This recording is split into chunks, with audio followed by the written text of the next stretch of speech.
Freaky ass shit, and still to this day you like it when I call you bitch. You like it when I bend your ass over and I fuck it. I love it when you gon' take control and you suck it. Girl, we meant to be, we own it. Yeah, man.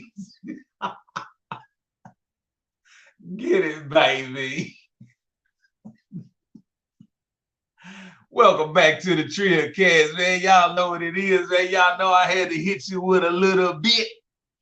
But, man, I love to see it. I like it, and I love it, and I want some more of it, man. Scott Eric in the building with a big new logo, Scott Properties. You know what I'm talking about? Scott Eric LLC, buy houses cash. Dropped a $19.99 on the player partner while we Trill Castin and lasting, man. Now, y'all got to remember, man, we need to keep the wheels greased. I don't mean to sound like no beggar. I don't mean to sound like no beggar. But we got to keep the wheels greased, man. So come, man. You know what it's hitting, folks. Welcome back to the Trill Castin. Man, let me tell you a little bit about my day-to-day, man. How some things popped off. I don't know why or what, but man, I'm beginning to lose a little bit of my mind. Nah, I ain't gonna say that. I don't know what's going on, man, but I left my wallet, man, and I couldn't find my wallet. And I'm at the Phillips station. That's how the old folks used to say it. I'm at the Phillips station, and I'm trying to get me some diesel. I done waited in line after 2 trucks done moved, and I realized I ain't even got my CDLs. I ain't even got my wallet. So I can't do nothing, man. You know what I'm saying? I done waited for 2 trucks to move, and I'm sitting up here and ain't even got my wallet, man. I'm at the truck stop in the diesel line, begging for diesel. You did? I'm walking up to different truckers talking about, can you let me borrow some diesel today and I'll pay you back tomorrow? You know what I mean? I'm walking up to different truckers like, man, give me $100 worth of diesel and I'll cash out you $100. Man, niggas looking at me like, nigga, you don't get your bitch ass on over here trying to cipher diesel. You know what I mean? Over here trying to cipher diesel and shit. So after asking about 3, 4 folk and seeing that they just wasn't catching my drill, I had to go all the way back to the yard. I had to go all the way back to the yard and get my wallet. And I came back and I bought me a bunch of diesel. You did? I came back in big style and bought me a bunch of diesel. And I fell. I fell from grace. I went in there and got me a chocolate payday, man. You know what I mean? Man, that's one thing I hate about it, man. When my day go to going wrong, I fall off just a little bit. You know what I mean? I fall from grace just a little bit. Now, in my mind, I was not trying to go get no chocolate payday today. I was going to let that be. I was going to let that alone. But when things started going wrong, I needed me some comfort food. You were born from a wreckage in your side of the river. You in the arms of the angel, comfort me.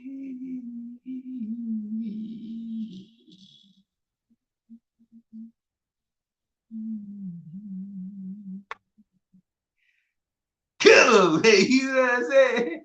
Chocolate bar make the whole day go right, man. You know what I'm saying? A whole chocolate bar make the whole day go right. And that's something that you can recover. Now, I don't know, should that be my go-to thing, but it's like when I'm recovering, when I've been mentally scarred, a chocolate payday just make it all right. Huh? Am I tripping? Somebody let me know, am I tripping, man? But I'm saying, when my day go to going left, it seems like a chocolate payday, boy, makes my day go all right. And I start to feel like everything is good again. I don't know, man. I be looking for that golden ticket, man. You know what I mean? So I did that there, but I regurgitated. That ain't the word I'm looking for, but I recuperated. I resuscitated. Yeah. And I got me a lot of diesel. I'm in there popping plastic, showing boys, yeah, nigga, I just left my wallet, nigga. I ain't even bum no diesel. I ain't out here ciphering diesel. Nigga, I'm a whole boss out here, nigga. Yeah, I got a wallet full of all kind of shit, nigga. I just happen to lose that motherfucker briefly. Now, if a nigga walked up to me and say, man, let me cash out you $100 so I can get $100 worth of diesel, I do it. I do it. You know what I mean? What's up, driver?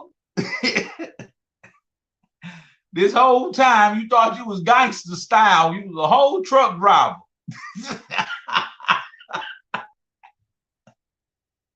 Yeah. So if a driver was next to me in the fuel aisle and he asked me to front him some diesel and he cash app it to me, I do it. You did.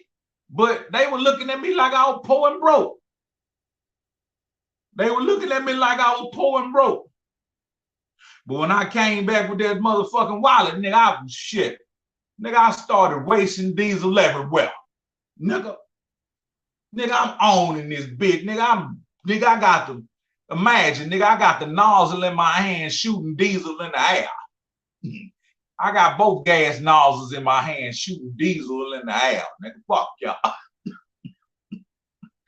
Nah, I got my motherfucking diesel and got my bitch ass on. But here's the kicker. Here's the kicker. Now, this is the shit that's gonna trip you out. I'm over there rushing trying to get some diesel so I can do my third load. You did? I done got two loads done, and I'm over there rushing trying to get some diesel to do my third load. Now check this shit out. The bag, what it is, homie. I just listened to that record, man. Appreciate that shout out. That's a dope ass beat, man. Long Little Pimp. I just listened to that record, man. Appreciate the shout out. But y'all check this shit out. Mr. Lawton TV, man. Let me catch you up to speed what happened, man. I did 2 loads, know what I'm talking about? And I needed a little bit more diesel to do the third. I pulled up to the fuel aisle and realized I ain't got my wallet. Had to go all the way back and get it. Inconvenience. Nincompoop. But I started asking niggas. I was trying to bum some diesel at the fuel aisle. But I was doing it in how could I say it? I was doing it in a good way. I was walking up to drivers asking them, could they use their card and front me about $100 worth of diesel, and I'd cash app it to them right there on the spot, even exchange. I wasn't trying to get something for nothing. I was trying to save myself a trip by you giving me some diesel right now off your card, and I cash app you right now in your face. But ain't now sap sucking some more bitch went for it. They treated me like I was poor and broke, begging for diesel. Now you tell me how that looked, spook who sat by the door. You ever seen a nigga hanging by the pump begging for diesel? But when I went on, got my wallet and came back and got me a hell of a Joseph diesel, and I got me a payday, man. Say, man, them chocolate bars is like $3, man. What happened? Why is chocolate bars $3? I rang up one chocolate bar. They say, bling, bling, bling, $3.29. I'm looking for what else I got. But fuck all that. I ain't poor and broke. I could afford a payday chocolate bar now that Jesus Trevino then hit me with that $4.99. And I like it, and I love it, and I want some more of it. And I say, we can do this easy way or hard way. We can do this the easy way or hard way. The soup Nazi, nigga. The soup bandit, man. But look, so check this out. I go through all that cockamamie to get that diesel. I asked 4 or 5 people to borrow some diesel. Finally, I get my diesel and I run my load. Now, if this ain't the pot calling the kettle black, this gonna trip you out. I run my load and come to find out the company closes early. So I went through all that cockamamie and showed up late and got denied.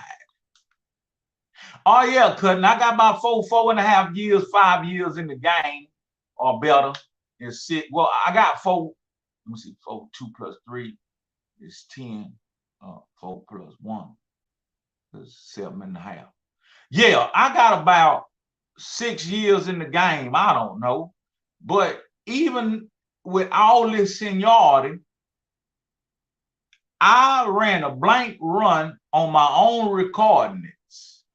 So all that diesel that I went through all that trouble for, putting in my truck, I wasted it. I wasted it. Because when I showed up, the mines say, we close at 3 o'clock. I say, well, it's only 3:30. He say, you don't get it. I say, what? He say, we close at 3 o'clock. I say, yeah, but I got it right here for you. And it's only 3:30. He says, sir. I say, what? He said, get your ass off our property.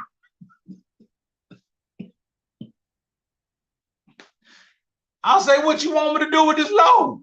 He said, come back tomorrow. I say, but I got it right here, right now. He said, man, we close at 3 o'clock. Get your ass off the property and come back tomorrow. So you mean to tell me I done went through all that shit, got me a chocolate bar because I was in my feelings, and made a whole motherfucking blank trip? Come on, man. You know what I'm saying? Now that just lets you know, man, niggas ain't perfect, man. Don't be thinking nigga over here perfect, man. I'm just like anybody else. I fuck up, players fuck up, you know what I'm talking about? But when that nigga told me he couldn't accept that bitch because I was 30 minutes, you know what I mean, man? All I could do is just laugh, my nigga. All I could do is just laugh. Because don't get me wrong, a lot of us that grew up in the 90s and the 80s and the early 2000s, we were programmed to have negative dispositions. We were programmed to perpetuate negativity, man. So our first thoughts sometimes is to be negative. It ain't your fault, brothers. It ain't your fault. That Fireball and Devil's Lettuce will make it all right. Shit, I just need a chocolate payday. But it's not your fault, brothers, that we grew up in negative environments, and our first notion is to think negative. That's why we don't have time to be in cockamamie, man. We don't have time to be a part or be into cockamamie, because now we have to spend time healing ourselves and doctoring on ourselves and correcting the way we think. As a man thinketh, so is he. You see what I'm saying? If you think negative, therefore you are a negative individual. You see what I'm saying? As a man thinketh, so is he. So it's a day-to-day fight for me to correct my thoughts.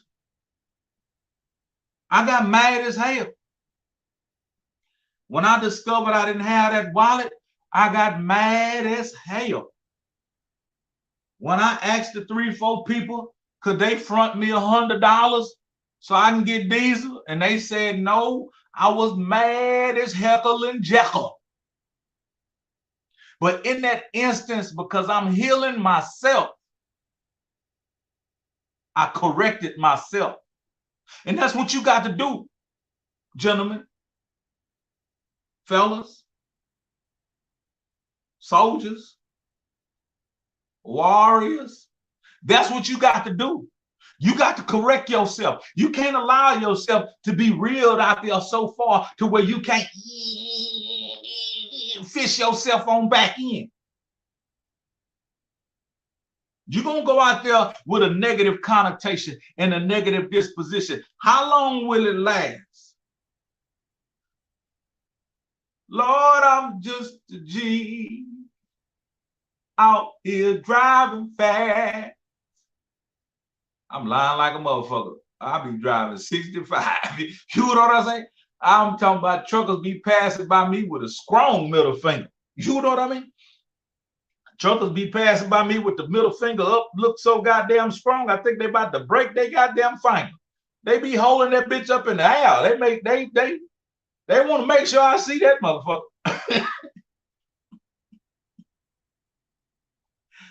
Yeah, but I'm saying though, you may, like, I'm gonna give you a for instance, right? We all scroll the internet. Now, you may see somebody on the internet having things. Somebody might have a wraith. Somebody might have a wraith sitting on 20s. Yeah, like that. Just like that. So when you see it, what is your natural response? Do you salute them and be like, man, that's what's up? Or do you go to thinking, damn, why I can't get that hoe ass nigga? You know what I mean? Now, I would like to be on the side where you salute that player because you can see yourself also getting one of those one day, maybe in the next lifetime. Come on, man. I don't know. One day, whatever.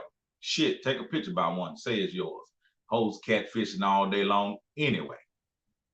But if you do see that and your reaction is, hoe ass nigga, why he got that and I ain't got that? Well, that might come out your thoughts. That might just go on, reel itself out. But it's on you to reel that back in and correct that. Then throw your cash back out there. It's the Trill Cast, baby. We Trill Castin and lasting. Then you throw your reel back out there with a better thought. You're not negative any longer. You've corrected that thought. You say, hey, that's a nice car. You say, hey, he must, you know what I'm saying, work hard, or he must got a tech company. Hey, man, he must be doing something, I'm talking about, incredible for him to have that type of whip. And one day I'll have one too. You know, reel it on back in. Reel it on back in. Don't you leave it out there talking about hoe ass nigga riding around in a motherfucking brand new Rolls Royce. He must be a hoe boy. He must be a hoe boy. You see, niggas love to think because you in poverty, you're favored by God.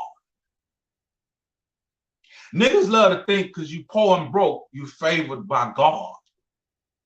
Like God don't want you to have no money.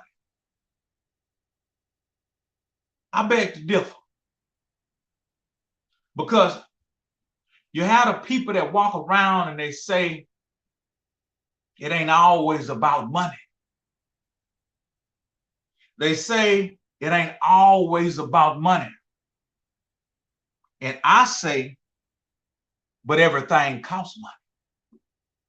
So you're not favored by God because you have less money. God wants you to be blessed. He wants you to be abundantly blessed. And I see real from the Trill in the building. Know I'm talking about going down. What it is, man. So when you get around those people and they say stuff like, it must be nice. If I had your hand, I would cut mine off. You violent. You know what I mean? You violent. If you had my hands, you cut yours off. You a violent motherfucker. I don't want you around me, boy. Keep your own hands. You see what I'm saying? But yeah, man, you got to learn how to congratulate. We grew up in a negative environment. We grew up around negative connotations. It was cool for you to hate on another nigga. Look, that old bitch ass nigga, right? I slapped that hoe.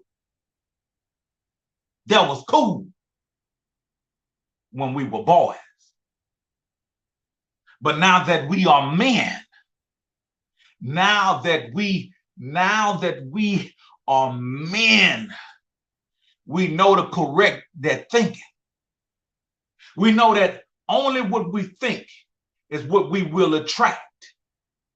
If you think the lack thereof, therefore you will have lint up in your motherfucking pocket. Because you think lack. I ain't talking about a Cadillac. I'm talking about zero. You think less. See, when God blessed me to wake up in the morning, I said, this is the day the Lord has made, and I will rejoice and be glad in it. I don't give a damn if it's 0 degrees outside. I don't give a damn if it's raining cats and dogs.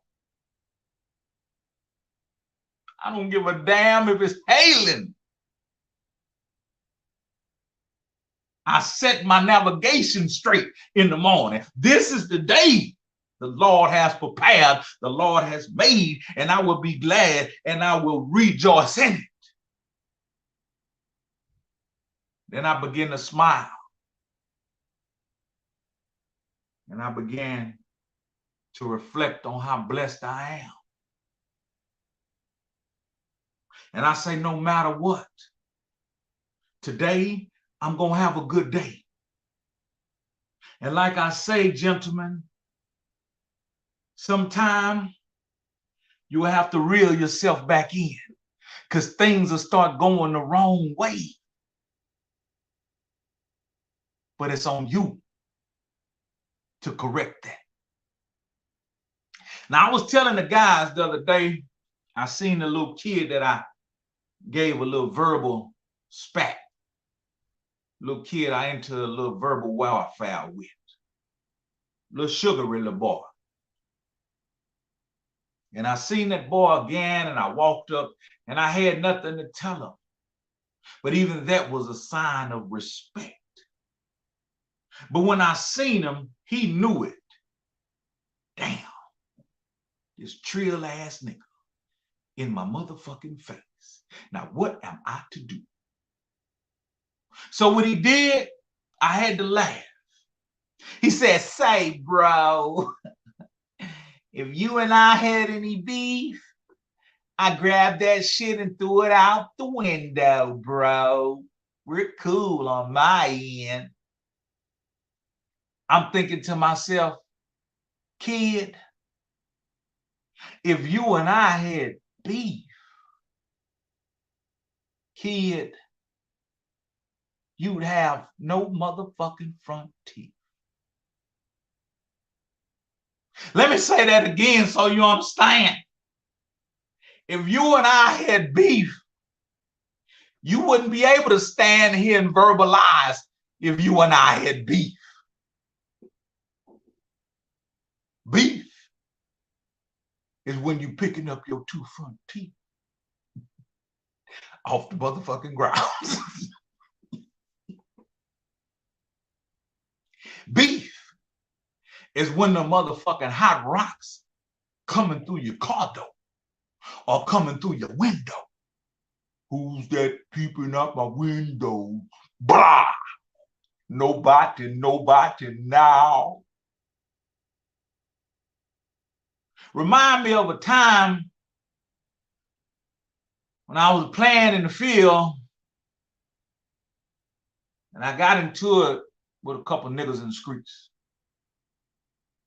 Now, everything we did was upon fisticuffs. Kick your ass. It was that way. But you see, every opponent don't play by the same rules. Let me say that again so you understand. Every opponent that you have don't play by the same rules. So I played barbaric and fisticuff. I'm out there like I said on that kick your ass shit. But when I made it home, there was a little pep I put in my step. There was a little pep I put in my step. And I don't know why I did it. But I put this little pep in my step and it was the help that I needed. Because soon as I walked in the door, I had to drop to the floor.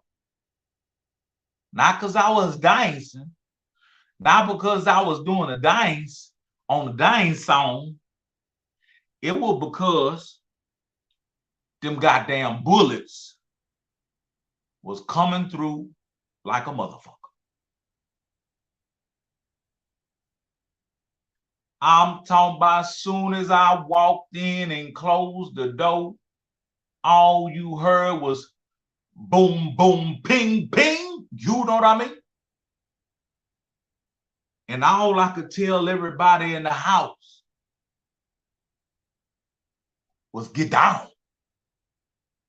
Huh? Get down. This ain't no fire drill. Them niggas busting. Get down. And after a few minutes, laying on the floor, and we heard screeching tires burning off, we were able to get up and assess, was anybody hit? And I thank God nobody was hit. But right by my ankle, right by my Achilles tendon, there was a bullet hole. It came through the front of the porch, through the house, through the door. And that hole was an inch away from my Achilles tendon. When daylight struck the next day and we were able to examine the house, it looked like them boys was spelling their name on that motherfucker.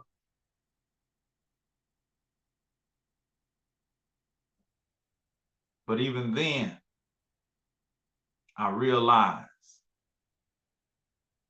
every opponent don't play by the same rules. We grew up in a very negative environment, man.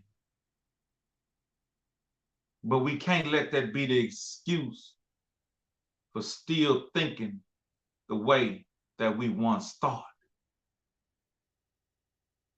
We cannot let that be the excuse for today, 20 some odd years later, that we still think the same way we thought 20 years ago.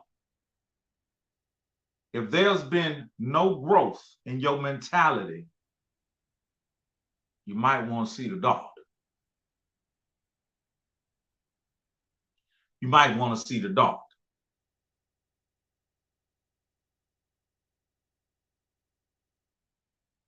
You might be special. And I mean that with the utmost respect. It ain't your fault. Your brain might be just a little damp. I remember a time I was hanging out in this popular place called Short, Texas. I stumbled upon this place. I ain't know what it was. All I know is I was walking and I look up and I see, oops, this must be Short, Texas. Oh, well, I'm here. Oh, well, I'm here. Fuck it. So while I'm walking on Short, Texas, amused and amazed by all the calamity Jane going on in the cockamamie, the police pull up. What was I to do? I'm out here on Short, Texas. The police just rolled up. What was the quickest thing I could do? What I did next will make you wonder. In an instance, as I was walking, when I heard the sirens and I saw the lights in my peripheral, the next step I took,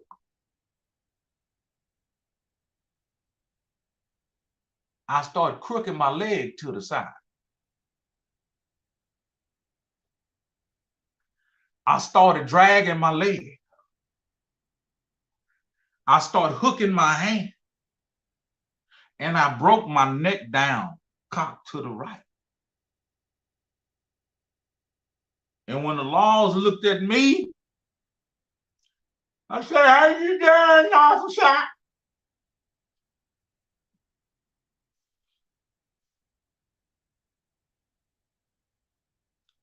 I said, "How you doing, officer?"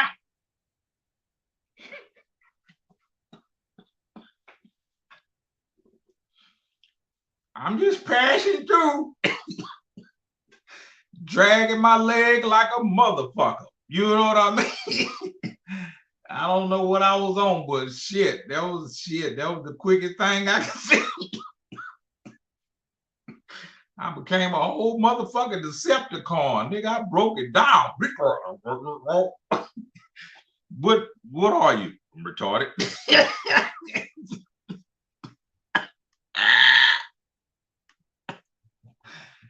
I became a Halloween motherfucking character. So what are you going as? Oh, I'm retarded. and I hooked and crooked and drug my motherfucking leg all the way across the street and watched the cops harass all kind of other niggas. But that reminds me of a story. Glad y'all here. Welcome back to the Trill Castin. That reminds me of a story when I was in Job Corps. I went a couple of times. I was in Job Corps. And this Job Corps was called Gary. It wasn't in Gary, Indiana. I think it was in San Marcos, Texas. It was in San Marcos, Texas. And when I arrived there, things were very peculiar.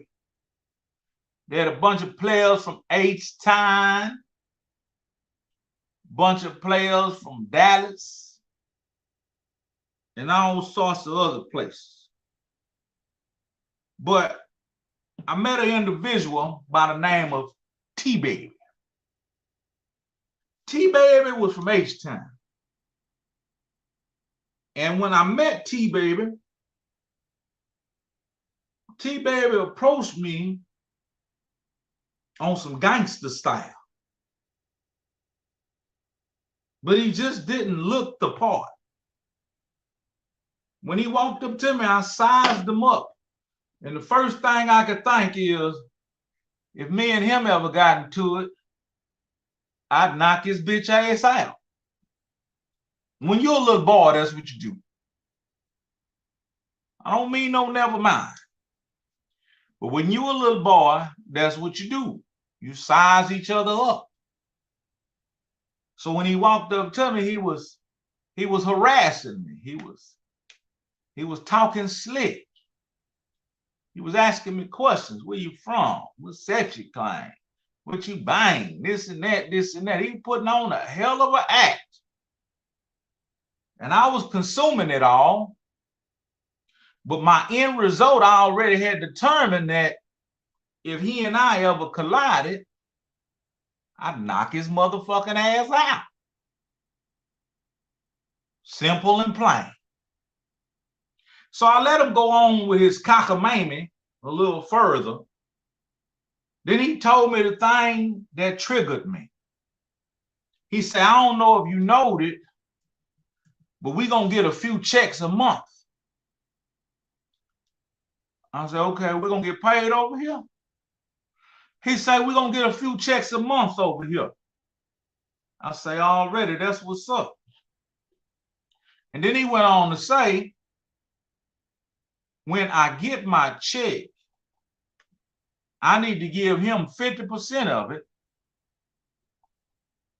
or he gonna kick my ass. So I said, "Let me get this right, T-Baby, if that's your name. You telling me when I get my first check that I need to break you off 50%? He said, "Yeah, sir. That's about right. In about 2 weeks, you're going to get your first check. And when you get your first check, you need to break me off 50%, or I'm gonna kick your ass. Well, I told T baby, it's about time you get the ass kicking started, Jack. It's about time you go and hit the bell and get the ass kicking started. Because I ain't giving you a motherfucking thing. Matter of fact, tighten up your tennis shoes, bitch ass nigga.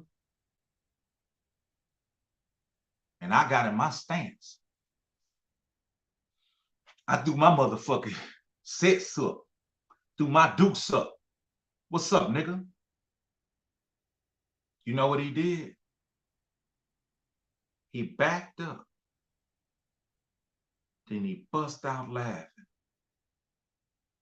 Oh, hey, nah, he ain't going for it. He ain't going for it.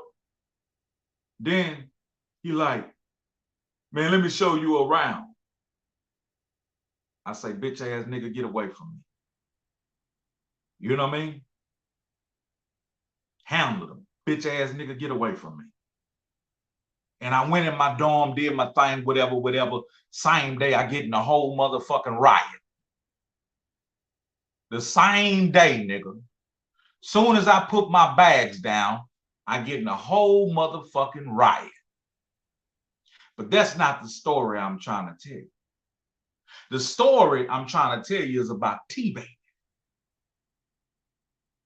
So after days of being there, days turn into weeks, weeks turn into months, I would see T-Baby always walking with a different girl. But I wouldn't see him up close. I see him from afar and I'd be like, okay, T-Baby macking on the bitch. He macking just for practice with a half-breed bitch. But one day, I was present and I was able to see T-Baby at work. And T-Baby crooked his leg to the side and he balled up his right hand with a hook in the crook. And he dropped his neck to the right. And he dropped his lips to the left. And he was talking like this. When I get my check in a week, I'm going to give you all of it, baby. I say, hold up. What in the hell am I witnessing? But I say, hold up. Don't you speak too fast because you don't know what you're watching. Just keep watching the show. T-Baby continued conversating with the young lady, walking, dragging his leg, got his head cocked to the side, got his hand hook and crook, and he doing a whole bunch of drooling. I said, what the fuck is this nigga up to? But wasn't my business. Kept on moving. I see him again with another shawty. Shawty wanna ride with me. I can see it in her eyes how she watching me. Is it the swanger? Yeah. He got another one. And he hooked and crooked the same way. He talking the same style. He dragging his leg the same way. And they rubbing all in his head, hugging all on him. I said, boy, something strange going on here. I say, it's something strange going on here. Face turquoise, covering up eyes, smiling faces. Yeah. So look, it came payday. And T-Baby was pitching woo with us. He had on a white t-shirt. He had on some khakis and some gangster Nikes. You see, everybody thought they was gangster style back then. And we standing up just pitching woo, talking shit. And T-Baby say, watch this. He was his regular self when he said, watch this. But one of them girls walked up. And when she got close, He broke down in his handicap style. When he broke down in his handicap style, she received him as such. And she asked him about the paper. She say, we got our checks today, T-Baby. Ain't you still gonna peel me off? Ain't you still gonna tear me off? And all of a sudden, T-Baby straightened up his disposition. He uncrooked his hand. He uncocked his leg. He straightened up his neck. And he fixed his mouth. And he began to speak. But when he began to speak this time, his speech was not slurred. And he said, bitch,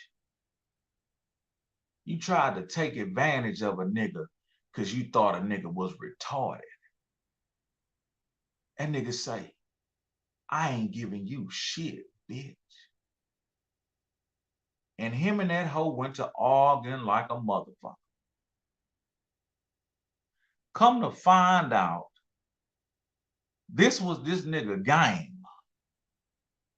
This nigga had been promising these hoes a little paper for some kagogi.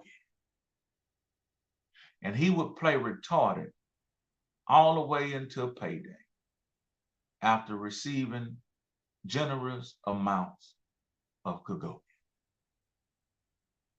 And that's the story of T-Baby. Now that's some good shit I'm telling you, man. That's some good shit I'm telling you, man.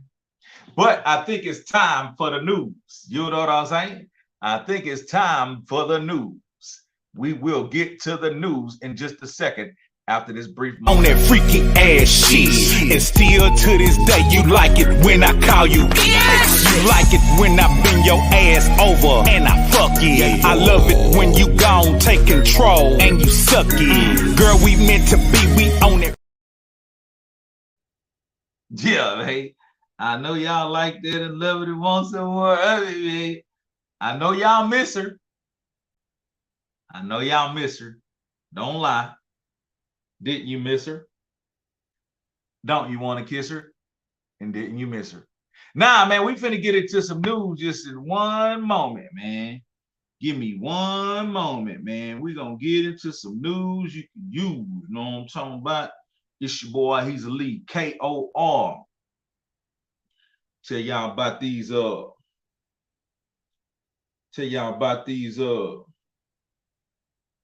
t-shirts we got coming, man. You know what I'm saying? Tell y'all about these new t-shirts we got coming, man. It's going down.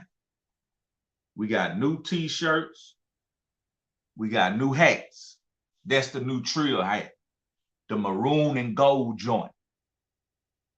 I want you to look at the detail on that thing. Look at the detail on that thing. The maroon and gold joint. Don't get me wrong. We're going to still have the black,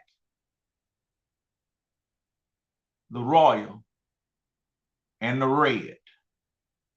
But we got this maroon and gold joint representing that Chuchi cake.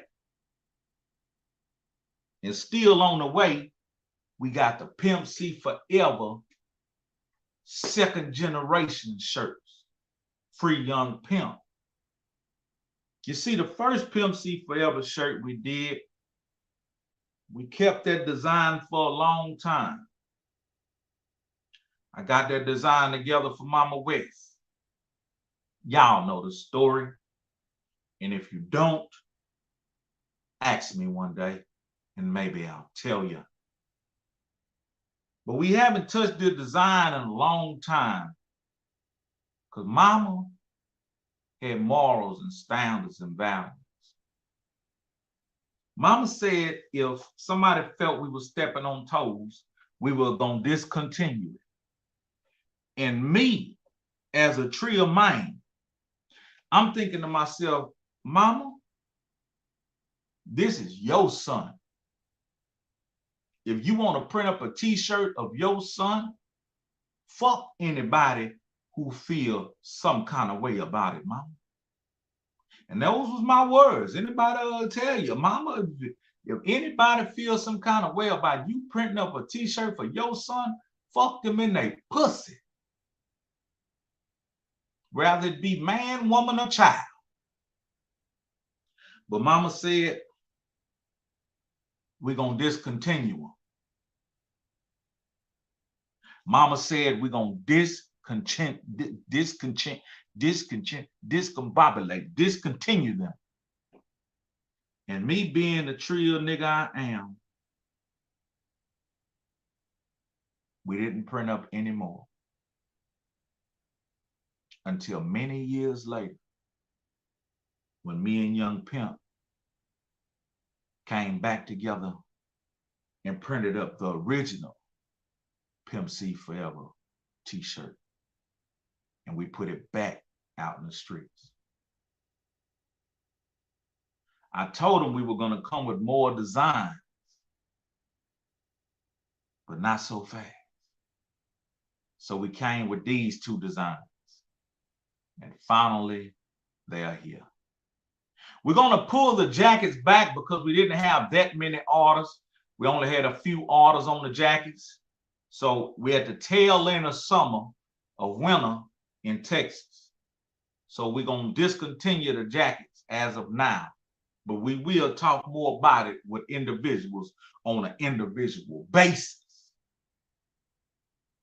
But I'm here to tell you, you'll be able to match up a t-shirt with that maroon hat. So that hat, you'll be able to blam, put that t-shirt on. You'll be able to put that hat on with that t-shirt. And you keep playing with me, I'll get in touch with my slide company and see if they can match up the damn slide. But that don't make me no never mind. R.I.P. to the pimp. My hat sold out, Jack, the white and black. Man, that white and black, I'm going to be honest with you. Like Michael Jackson say.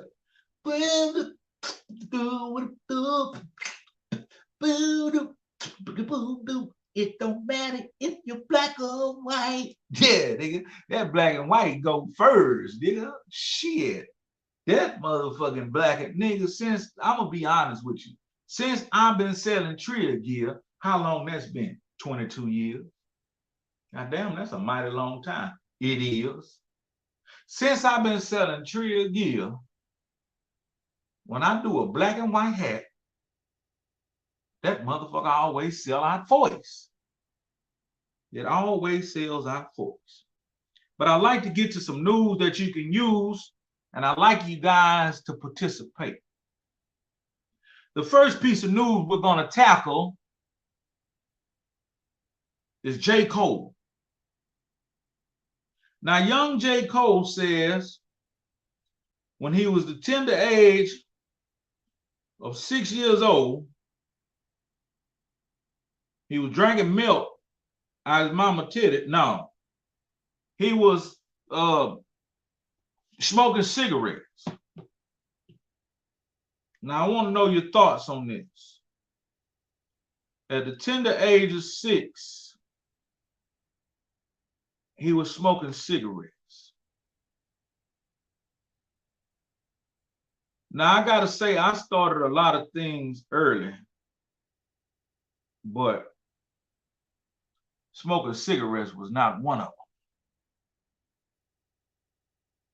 I started a lot of things in life early, you understand? But smoking cigarros, come on, man, you know what I mean? That's a very young age to be putting a goddamn cigarette to your mouth, man. What was wrong with young J. Cole? Young J. Cole say at the age of 6 is when he started smoking cigarros. Look at that little afro. He looked like one of them niggas They got a cigarette tucked off in his afro.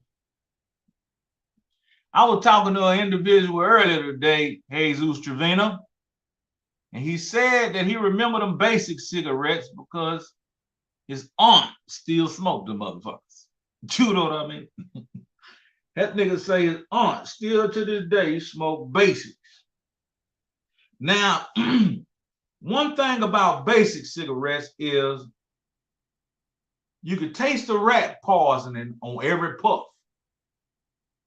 Matter of fact, you could smell the rat poisoning on every puff. That's some funky ass shit. And back in the day, a pack of them used to cost $1.25. A pack of basics used to cost you $1.25. Can you imagine? You can buy a whole deck of squares for $1.25. That was back when Jungle Juice was 25 cents. That was back when Jungle Juice was 25 cents.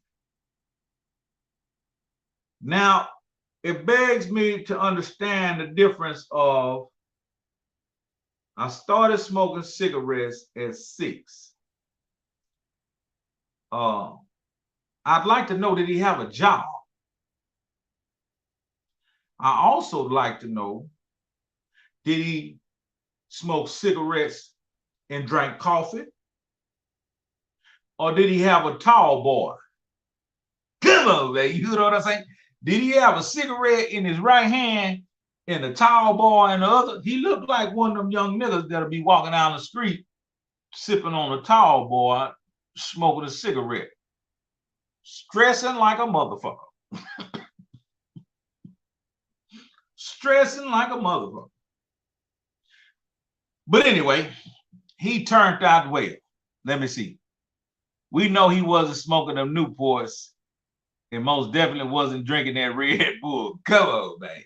Well, he turned out real. So maybe we all should have started smoking cigarettes at 6 and we would have turned out a little better. But shout out to him for cutting his habit short. Could you imagine that little boy walking up to you asking you to get a short? Man, short me on this. Can you imagine a little boy 6 years old walking up to you talking about, man, short me on that square? You know what I'm saying? Let me see. I can see it. Like when we try to go in mama ashtray and fire up the butts and try to roll a joint using paper at a young age. Exactly. Exactly. Zay Sanchez speaking Spanish up in this bit. He said the young boy had a cerveza and a cigarrato. You know what I mean? I had a bad experience going after mama. Mama had left a drink on the table and a cigarette in the ashtray. And they left. They were gone. I checked. They were gone. And I sat there on the couch with the plastic on it. And I got that cigarette. I'm about 10, 11 years old. I got that cigarette. And I got one of mama lighters. And I got a couple cubes of ice. And I refreshed that drink. I put a couple cubes of ice in that drink. And I fired up that square. And I turned on mama's stereo. And what came on, y'all already know. Down home blues. All I want to hear is some down home blues all night long. Yeah. And I fired that cigarette up and I had it in my 2 fingers and I waved them in the air like I just don't care. And I mimicked the old folk. Now what I did next ruined my afternoon. I used to see mama and them shake that cup around and make that ice go side to side. and it'd clink inside that cup. Clink, clink, clink, clink, clink. I shook that drink up and I was down home blue. And without second guessing, I drank me a big gulp. Y'all remember that big gulp from 7-Eleven? Had a straw in it, so I don't know why they call it a big gulp. But I drank me a big gulp of that drink. That down home blues was playing, that cigarette was smoking. And before I could swallow, all that shit came back up. Not only did they use the ashtray as an ashtray, but some no good rotten some old bitch put out a cigarette in that cup of booze. Come on, man. You know what I'm saying? Some no good rotten motherfucker used that cup of booze as a cigarette also. So that big gulp of refreshed liquor I took a gulp of, nigga, I half-ass swallowed a whole cigarette butt.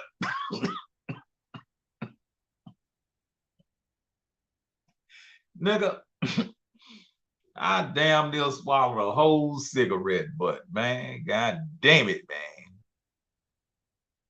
Law TV say when they started selling cigarettes, they didn't have an age limit. Babies was smoking in America. Yeah, I believe that. I believe that. I remember my mama uncle, he used to send me to the store at 11, 12 years old to buy him a 12-pack of beer and a pack of cigarettes. He wanted Old Milwaukee's best. Old Milwaukee's best. And when I bought a case, I'd be walking down the street with a pack of cigarettes and a case of beer in my hand at 10, 11, 12 years old, delivering it to my great uncle. So I get there and uncle say, put that beer in the fridge. Now I couldn't tell time, but all I remember is opening up the fridge, putting that box of beer in there and closing the doors. And a pot, 5 minutes later, Unc would send me back in there to retrieve 2 of them. And so when I bring Unc 2 beers, Uncle look at me and say, what's wrong with you? 1 of them for you. And I'd sit there and drink Old Milwaukee's best with my great uncle. But I realized something about that Old Milwaukee's best. I don't know if Unc had trouble going, but when you drank that Old Milwaukee's best, it was almost a natural laxative. It was almost a natural laxative. And as I began to age, I became about 13 years old. And Unc would send me to the store to get that Old Milwaukee's best. And I'd tell Unc straight business. Buy me a 40-ounce of bull. You see what I'm saying? Unc, I'm going to buy you a case of that Old Milwaukee's best. But I don't want none of that shit. Buy me a 40-ounce of bull, Unc. And Unc be like, yeah, baby, go get yourself a shut up. Put that big brown bottle. Get your big bottle of that bull. And I carry that shit back to Unc's house. And we sit there and talk shit all day long. And Unc drink them goddamn beers till he shit on himself.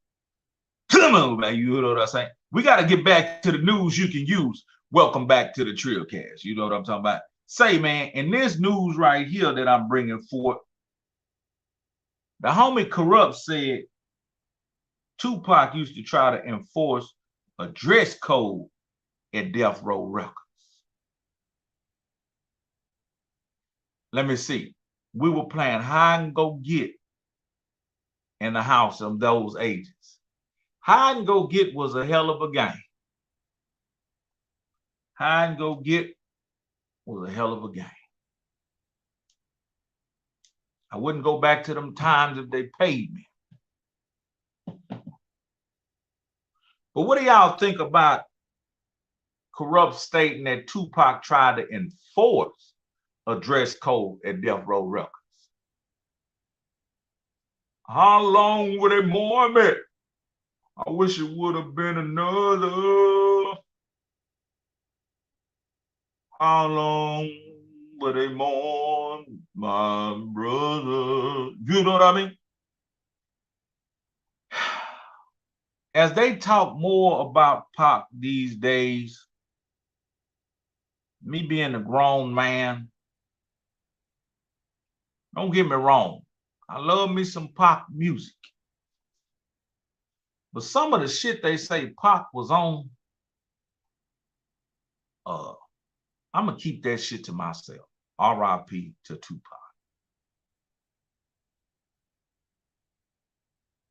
That's why I fuck your bitch. Yeah, man. Yeah, that's why I fuck your bitch. But yeah, man, so I want to talk about hide and go get for a second. I still to this day, I've never seen this young lady before. But I had an older brother. And he used to ask my mama, could he go to his girlfriend's house? And my mama used to play this game on my sister. If my sister say, Mama, could I go on a date with this boy? You want to take me to the movies? My mama would say, yeah, take your little brothers with you. You know what I'm saying? Now, niggas was poor and broke back then. Niggas used to put together cars. Car have a whole different hood, different fenders, different bumper. You know what I mean? Nigga barely making it. And the nigga then scraped up some coins to take my sister out, so he say, to dinner and a movie. And my mama say, shit, only way she can go if you take her little brothers with her. And my sister looked like a little Indian gal. She had long hair, brown skin, slanted eyes. Looked like a little old Indian gal. So niggas would say, okay, yes, ma'am. And they throw our ass in the back seat, treat us like shit, and carry us on down now. But in this situation, my mama pulled that same shit on my brother. He said, Mom, I want to go see my girlfriend. She say, okay, take your little brothers with you. Now, I ain't want to go down there wherever he was going, but come to find out, his girlfriend had a little sister, about 2 years older than me. But she was sharp. She had another sister who was about 4 years older than me. And she was tall. So my little brother is about 2 years younger than me. So that made the girl I was talking to 4 years older than him. And that made the other girl who was tall 6 years older than him. But we got off in the garage. And my brother went behind some boxes with his girlfriend. And they over there romancing the stone. All you could hear is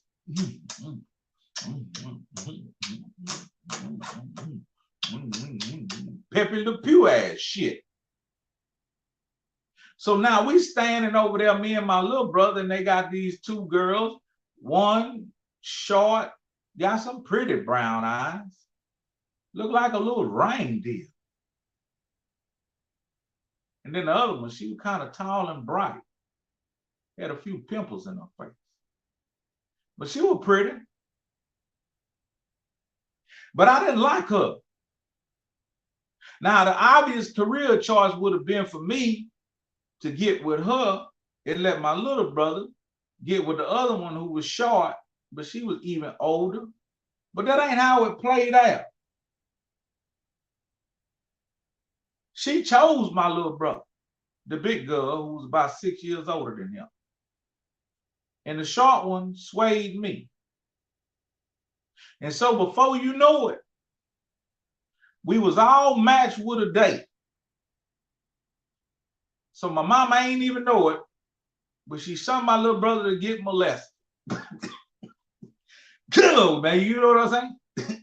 He over there standing on a box. He over there standing on a box, kissing like a motherfucker. That big old girl, 6 years older than him, she molesting the shit out of that baby. She kissing him like a motherfucker. But it didn't make me no never mind because I'm over here with this little reindeer looking little bitch. Motherfucking nose started glowing. Looking at her and them motherfucking beautiful eyes. Hearing motherfucking Keith Sweat.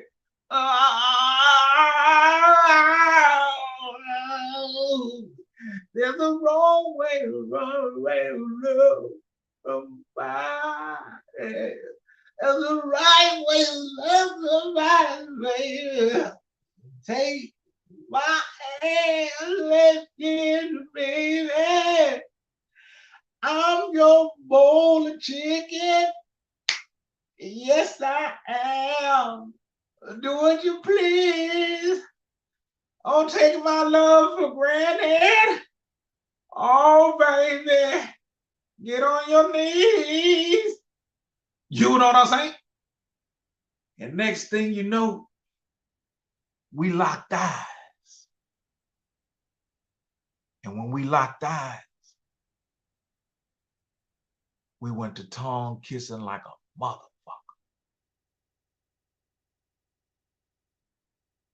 And that whole visit probably lasted 4 to 6 hours.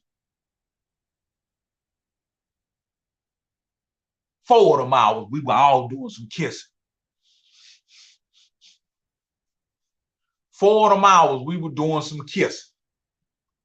We was spit swapping like a motherfucker.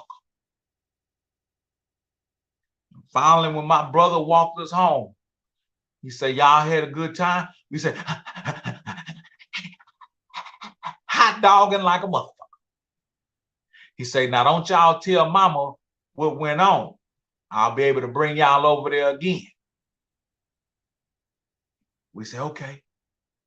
So when we got home, mama say, what y'all did over there at your brother girlfriend house? We played outside, and you know, they had a dog, and the dog had a house, and the dog had a bone, and the dog had a leash, and that's about it. Okay then.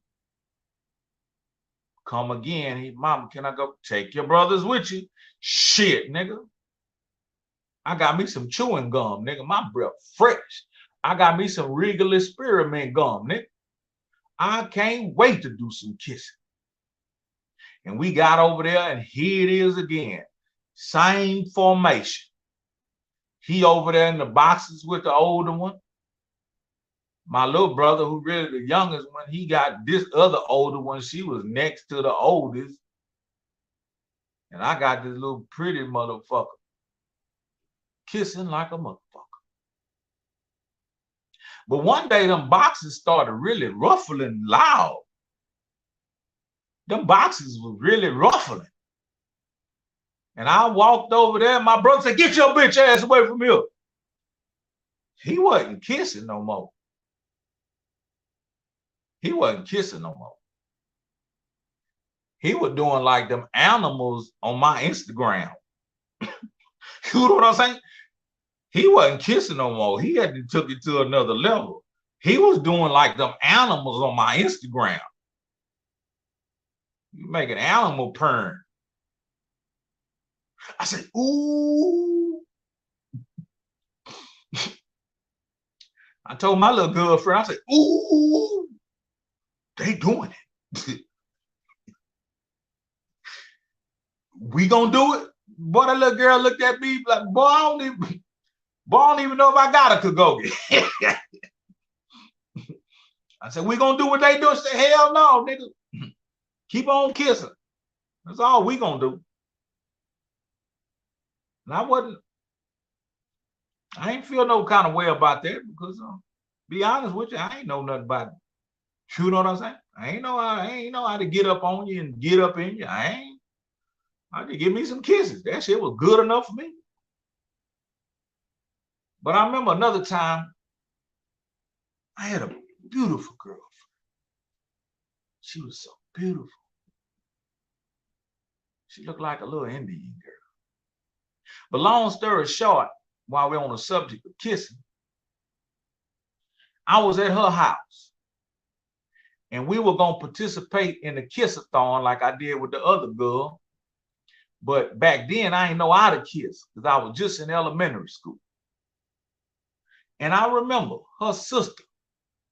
Her sister was fine as wine. Now, these two girls, when they came to town, they set the town on fire. Every nigga that saw them desired them. I used to go to my little girlfriend's house with a rose. I picked out somebody's flower bush, flower garden, rose garden, vegetables, I don't know. Probably was a carrot, I don't know. I picked some shit out of somebody's goddamn garden. And I'm walking to her house with a bag of penny candy. I had to walk way over town. I had to scrape up $1. $1 will get you 99 penny candy. So I had to dig all in the couch, busting up my cuticles. I had to search all in my stepdaddy pants. And they used to stink. His pants were so stank. When he took them motherfuckers off, them bitches was stiff. Come on, man. You know what I'm saying?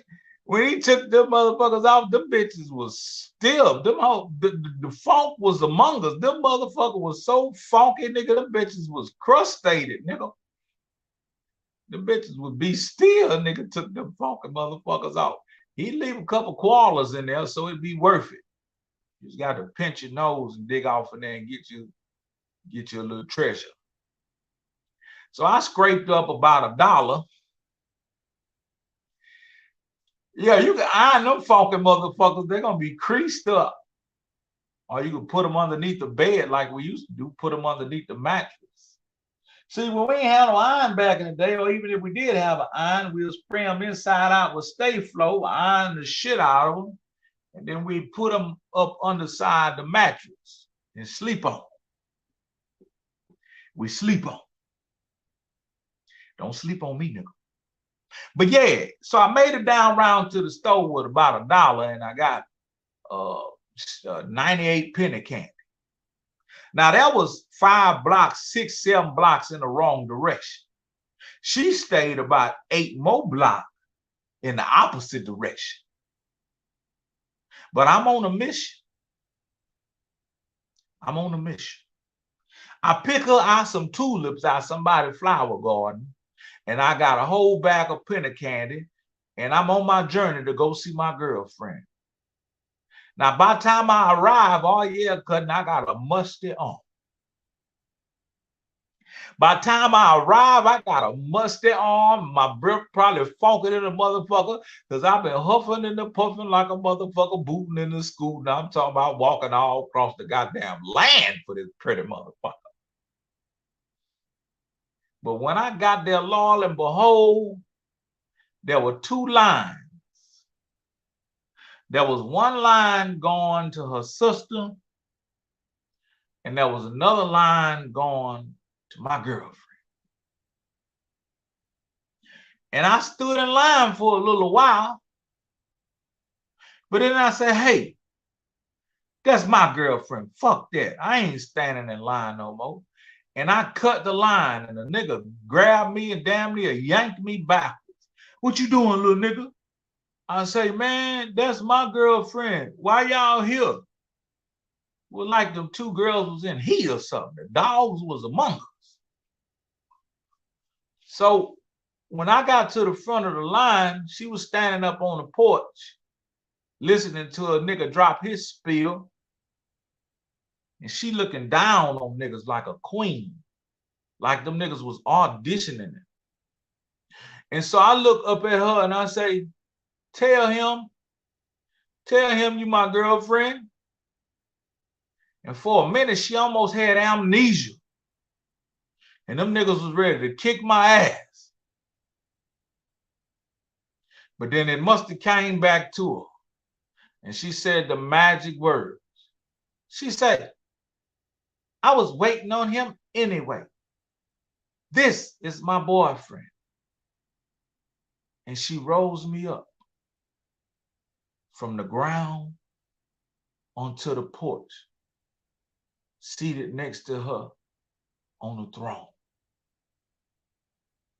And the line that was going towards her started to murmur and mumble and whisper, but it dissipated and it blended in with the line that was going towards her sister. And them niggas waited patiently to talk to her, to audition for her, until the last nigga. Now, this was on another occasion when I went to our house and we were going to take it farther to another level. She said at school this weekend, we're going to do some kissing. I say, oh, shit. I don't know how to kiss, but I want some. I want me some. So she said, you be to my house. And I went back on that voyage and that journey for the penny candy and another flower, and I walked to her house. And when I got to her house, it was a perfect moment. I gave her penny candy. She started pulling out 9 laters, chewing on them motherfuckers, and I could just watch her motherfucking mouth moving and her teeth chewing. She getting her teeth dirty. Her lips was smacking, and I was wondering when we was gonna start doing the kissing. So I say, let me match her fresh and give me one of them taffies out of there. So now we both just chewing and spitting and goddamn it, we lip blocking and dirty, getting our teeth dirty on that candy, but we never did start the kiss. So I cornered her up in the hallway and I say, when we gonna do the kiss? She said, right now. And she attacked me. She came at me, she lunged forward with candy stuck all in her teeth and her tongue hanging out. And she just threw her tongue in my mouth. She went to lathering that motherfucker around and slob and spit all the shit. I had spit all on my goddamn forehead. I say, ugh, this ain't what I imagined. So her sister came out. Her sister said, what are y'all doing? We say nothing. And I got slob all over my motherfucking face. Look like I've been wearing a slob mask. I wipe my face and I say nothing. She say, y'all was out here kissing. And we say, yeah, we was kissing. She said, I bet y'all don't even know how to kiss. Show me what y'all was doing. I say, for real? She said, yeah, let me see what y'all was doing. And all of a sudden, again, she lunged at me again with a motherfucking tongue hanging out like a goddamn mouth, rolling around like a damn dog. And she threw that motherfucker inside my mouth and went to spitting on a nigga, and I'm spitting back. Fuck it. I think this how you kiss it. This how she, and then her sister pulled us apart. Her sister yanked us apart and say, what is y'all doing? I say, I don't know. We kissing. She say, that ain't how you kiss. And her sister say, for real? She say, no.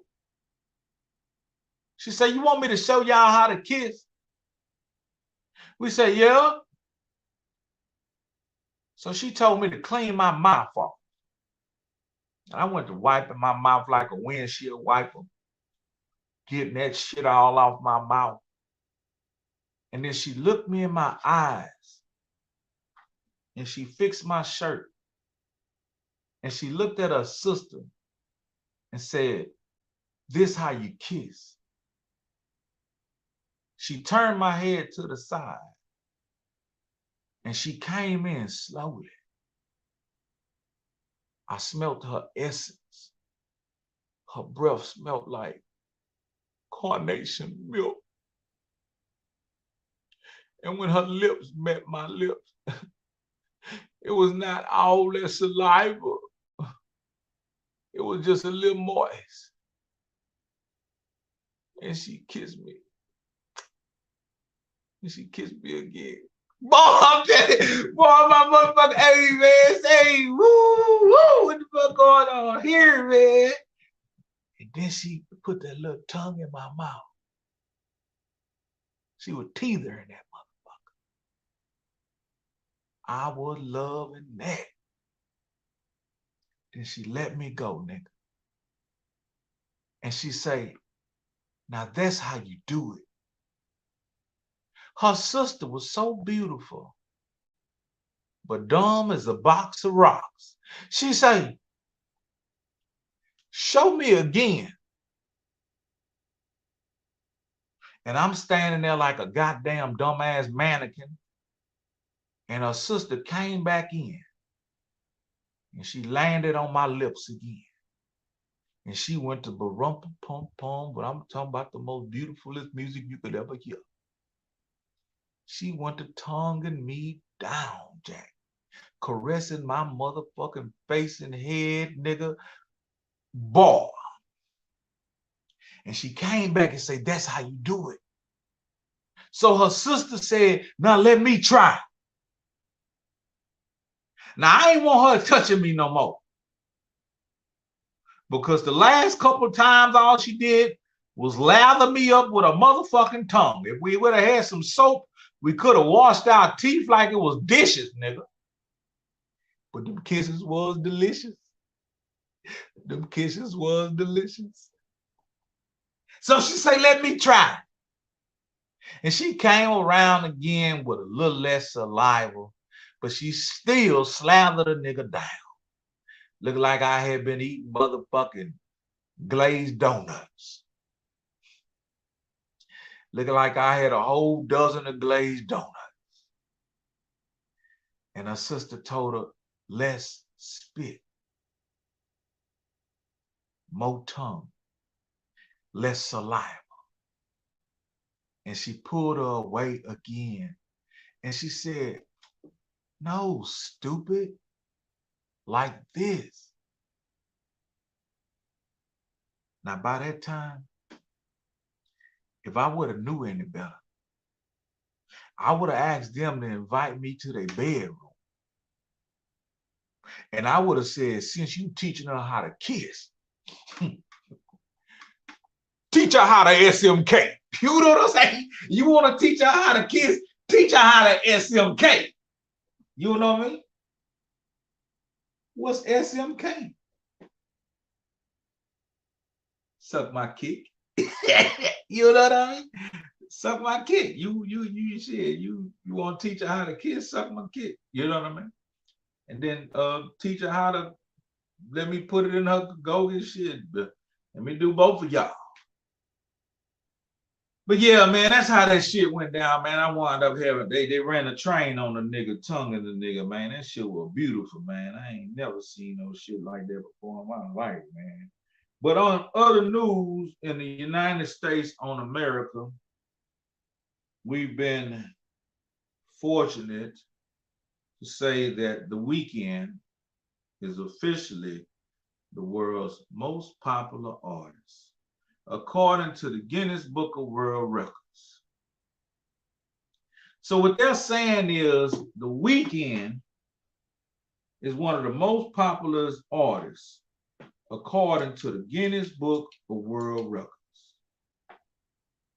Now, I ain't gonna bullshit you. I'm a Weeknd fan. I love when Friday come around. You know what I mean? I love when Friday come around. I love Saturday. I'm not so fond of Sunday. Because after Sunday, that means that the week is going to begin again. But no, I'm talking about the singer, The Weeknd. I call him Dirty Michael Jackson. Because if you close your eyes and you listen, he sounds sort of like Michael Jackson. But he always talking about doing drugs and having sex. A huge percentage of his songs is always about doing drugs and having sex. So that's why I call him Dirty Michael Jackson. You understand?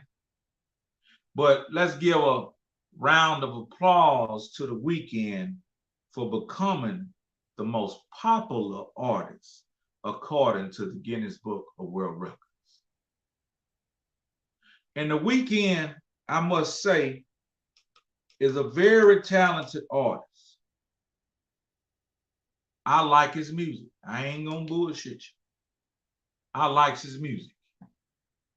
So salute to The Weeknd for being one of the world's most popular artists. On that freaky ass shit and still. She just wanted to say hi. You know what I mean?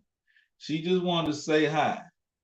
But yeah, man, it's more news coming on the Trill Cast in just a minute. In just 1 minute, there'll be more news. Let's go. Elon Musk has been asked to turn off all the Teslas in Russia.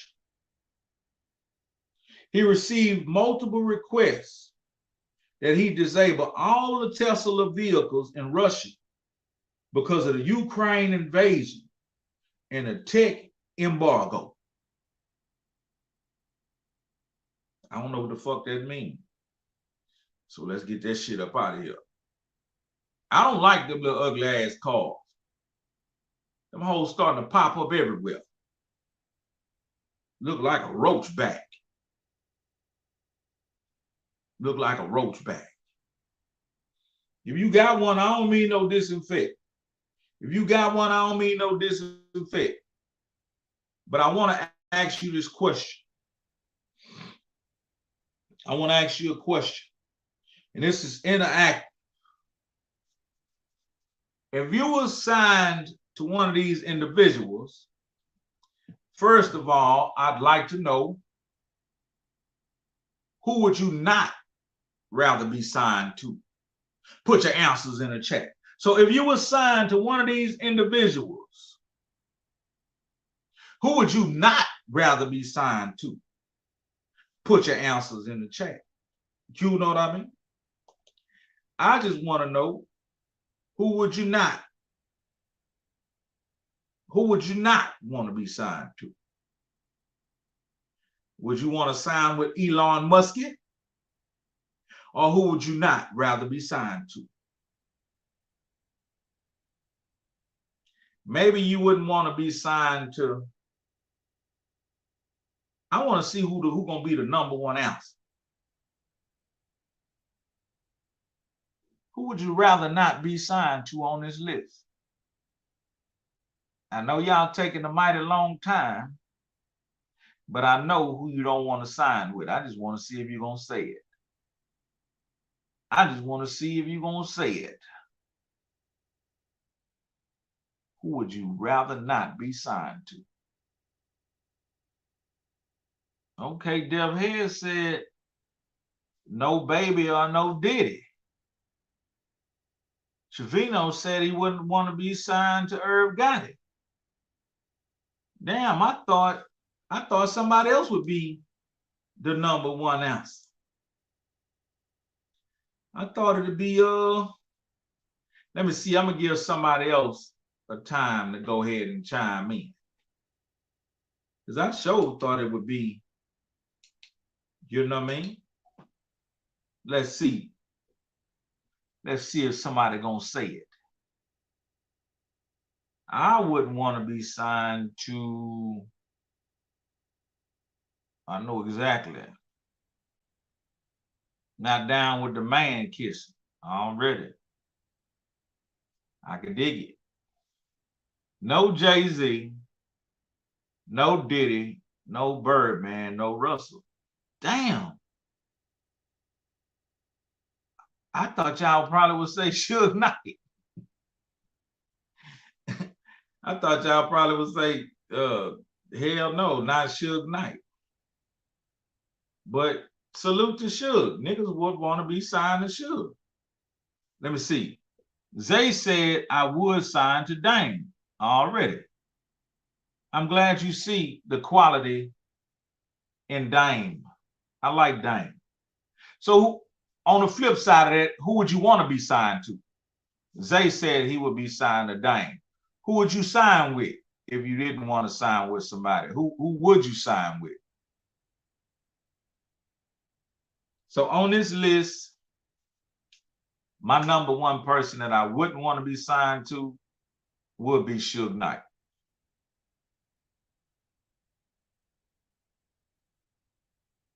Suge Knight will be my number one not to be signed to.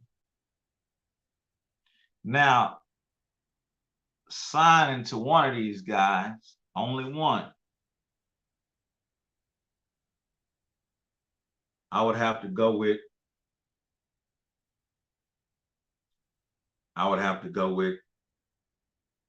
Jay-Z. Okay. Zay Sanchez, okay. Can't fool with Suge Knight or Master P. Nah. Okay, so Zay was signed to Jermaine Dupri. Dev Head say he would go ahead with Rick Rubin and Russell Simmons. Yeah, they probably be cool. But still to this day, Jigga that nigga. Now they got a lot of stories about him, but Jigga that nigga. Jesus said, I would like to sign with JD. He's a great executive and a legendary producer. He got longevity. Jermaine Dupri. JD. JD was totally crossed out or crossed up. But my number one who I would sign to on this list, business-wise, would be Jay-Z. On that freaky ass shit. And still to this day, you like it when I call you. You like it when I... You know what I'm talking about? It would be Jay-Z, man. I ain't gonna bullshit you. But we gonna move right along, man, because we still got news that you can use, man.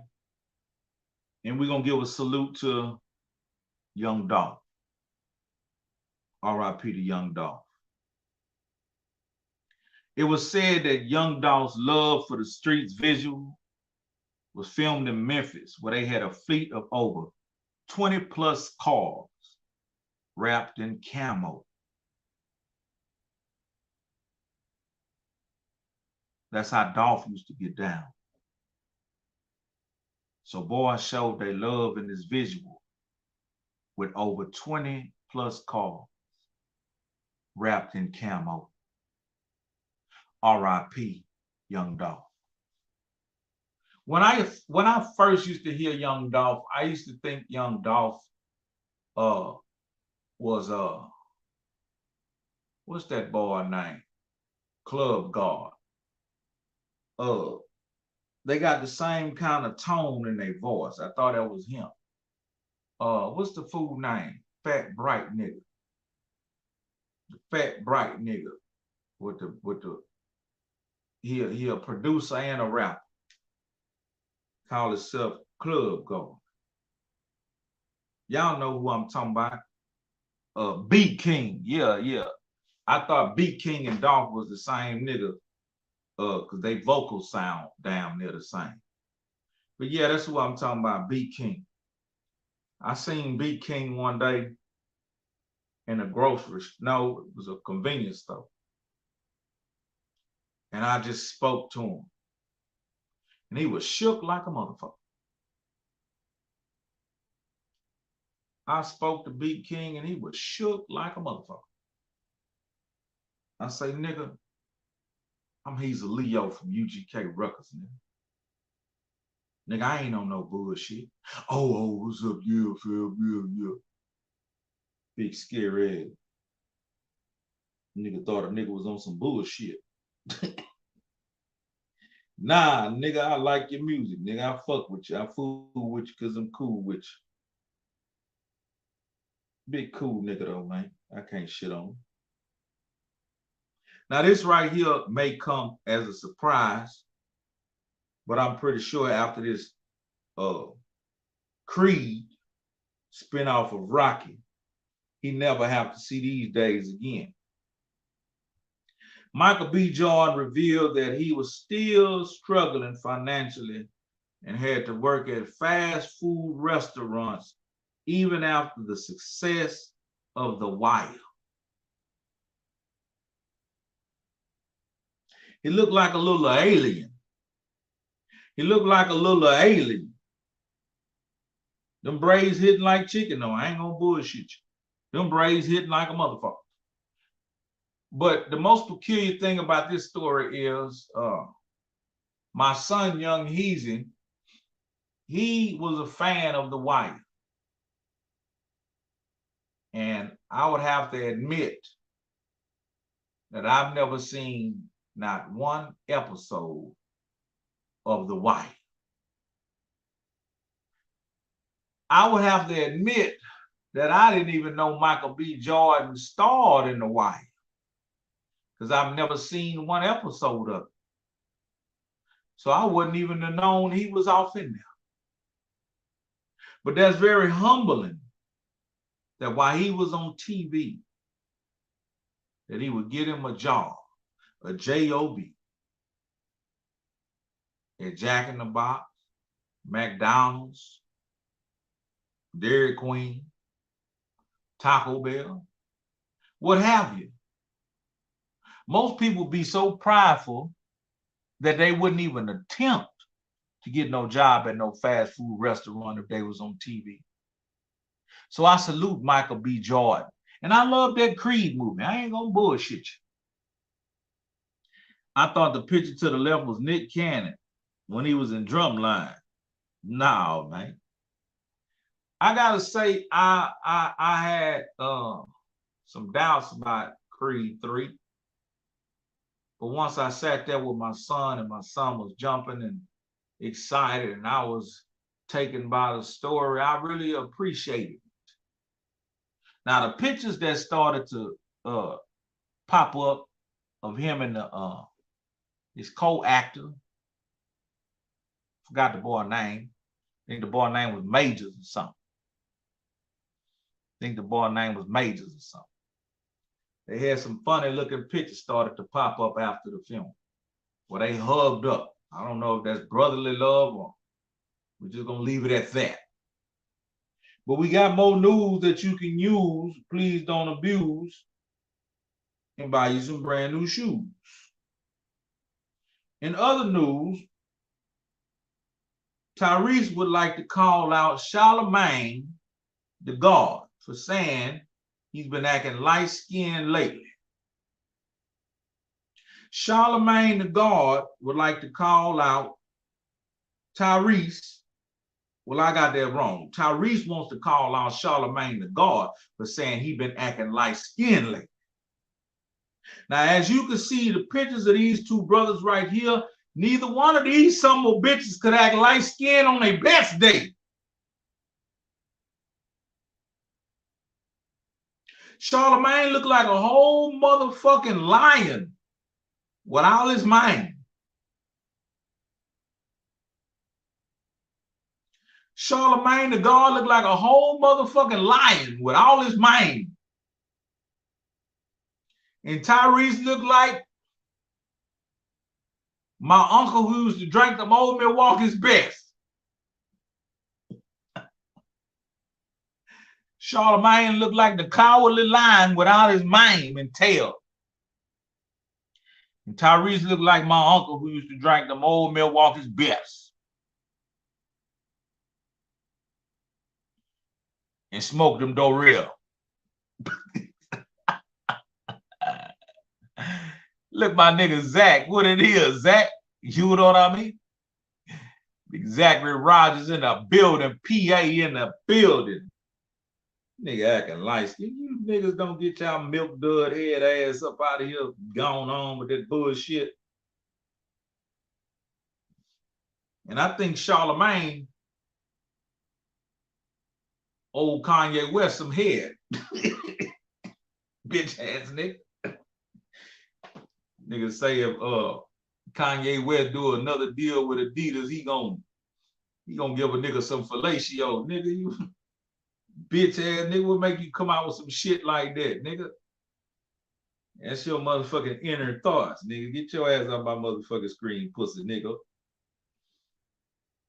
Yeah, man.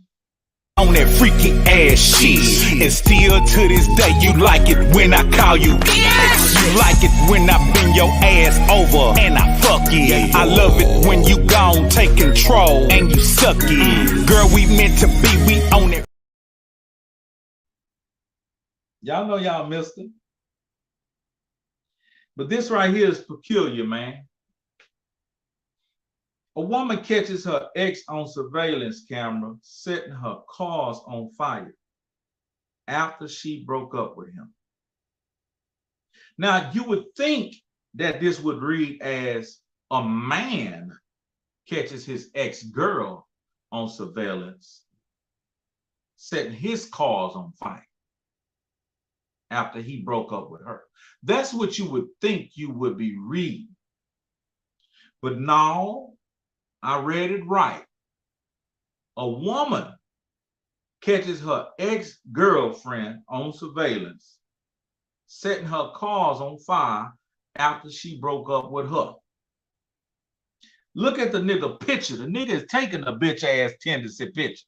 The nigga taking a bitch tendency picture. Nigga say, bitch, you done lay there, you understand, and broke up with me. You ain't about to drive to no dick. Little that he know is he going to jail and she about to pull up brand new on the new dick. You know what I mean? She about to pull up brand new on that new dick. Thanks to him. Ain't nowhere ever in history have a bitch ever broken up with me and I wanted to damage her property. I ain't never dealt with a woman that broke up with me and I wanted to key her car, flatten her tires, or set her car on fire. Well, they do that at. Now, I'll tell you one time, one thing took place, something happened to me. I ain't gonna get too deep off into it. I'm gonna just say it like this. A woman owed me $1,200. And she had took a quite long time to bless my game back with the $1,200. And so finally, when it was time for her to return $1,200, She threw it on the floor. She threw it on the floor. She said, here your funky ass money. And she threw it on the floor. And it was short, 300. Now, I was so blown away by that gesture because when she came to ask for it, like every wolf in sheep clothing do, it's the arms of the angel. The arms of the angel. And I borrowed 1,200. Comfort me, please. You were born from a wreckage. I'll pay you back. In a silent love, please.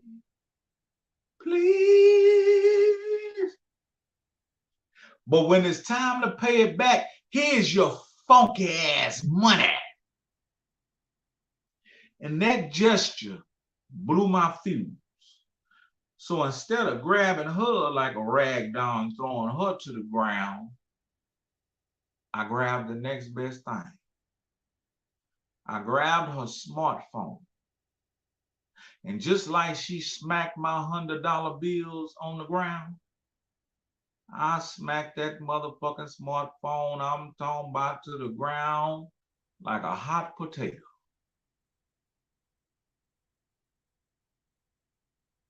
But this nigga said her whole fleet of vehicles on fire.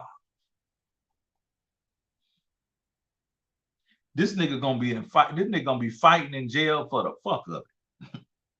Hey man, that's that bitch ass nigga that said his gal cars on fire. Nigga, I ain't no bitch ass nigga. Yeah, nigga, you a bitch. That's a bitch ass shit you did, bitch ass nigga. Now he gotta fight like a motherfucker for doing that dumb shit. And look, he can't even deny it. That's a whole ring camera of him. Nigga ain't got his hat on. Nigga got a receding hairline. At 3:37 a.m., my ex decided he was going to set my cars on fire because I didn't want to communicate. I wanted to move on with my life and be happy. Obviously, he didn't make her happy. I did everything for this man, and this is what I get in return. Darling, this man has blessed your game. Darling, this man has blessed your game. The new cars that you wanted, you now will receive them. In Jesus' name. Thanks to your insecure, bald-head ass boyfriend. And we're going to close the chapter on that bullshit. Now, your homeboy, Dr. Fettuccine, said he'd like to issue y'all an apology. Dr. Fettuccine said he regret and he would like to issue y'all an apology. He said he got it wrong. Dr. Fettuccine, looking like a whole motherfucking Paul parrot, said he's sorry and he got it wrong. Get your bitch ass off my channel. Your bitch ass about my motherfucking channel, whole ass nigga perpetuating that motherfucking bullshit. Perpetuating that motherfucking bullshit, man. On that freaky ass shit. And still to this day, you like it when I call you. You like it when I bend your ass over and I fuck it. I love it when you gone, take control and you suck it. Girl, we meant to be, we own it. Yeah, man. Yeah, that bitch ass on Dr. Fettuccine, man.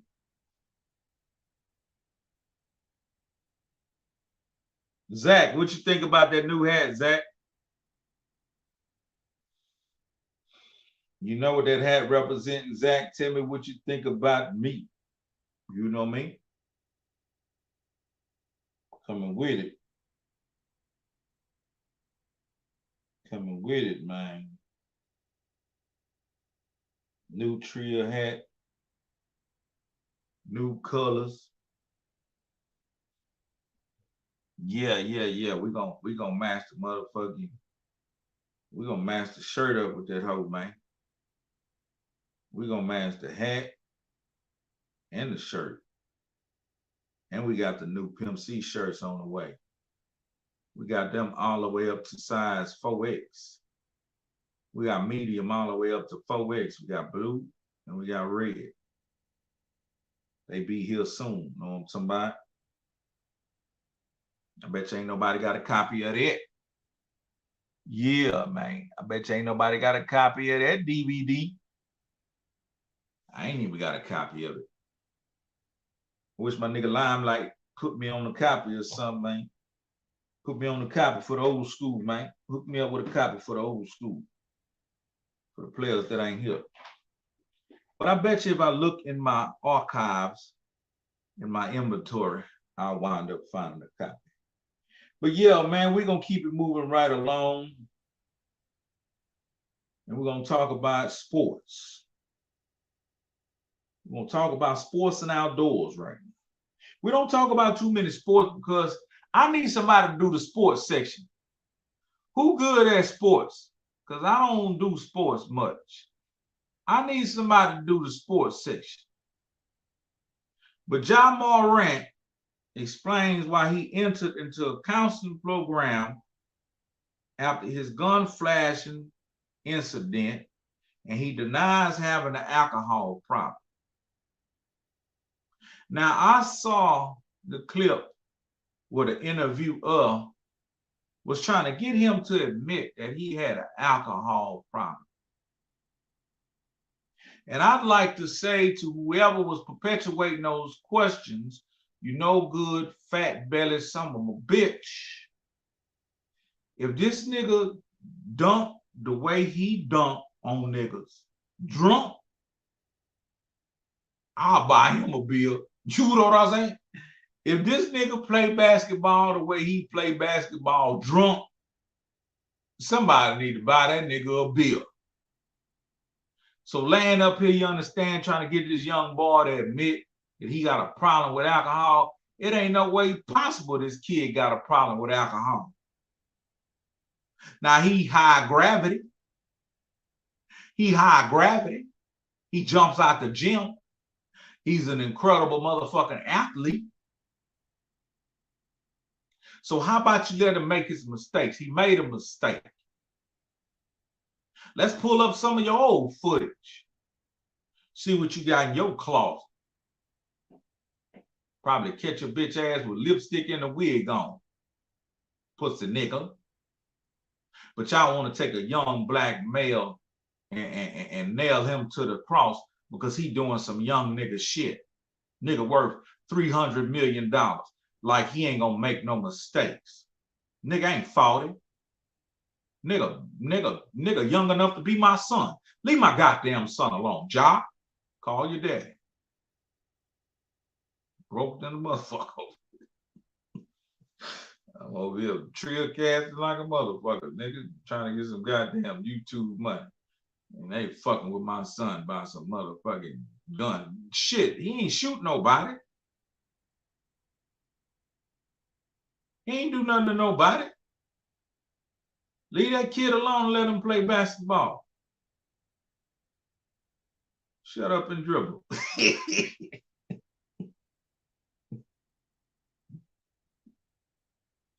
Shut up and dribble, nigga. Now, Donald Glover is found in the news. He said that he was going to be arrested today. Donald Glover said he was going to be arrested today. But I don't think that took place. They say things were shut down in Manhattan court just before Donald Glover's lawsuit hearing. But then after that, fake news started to pop up everywhere. Pictures of Donald Glover being chased by the police and obtained started hitting the airwaves. Pictures of Donald Glover being chased by the authorities started hitting the airwaves. These pictures started to go viral because Donald Glover had a conversation with Joe Bible.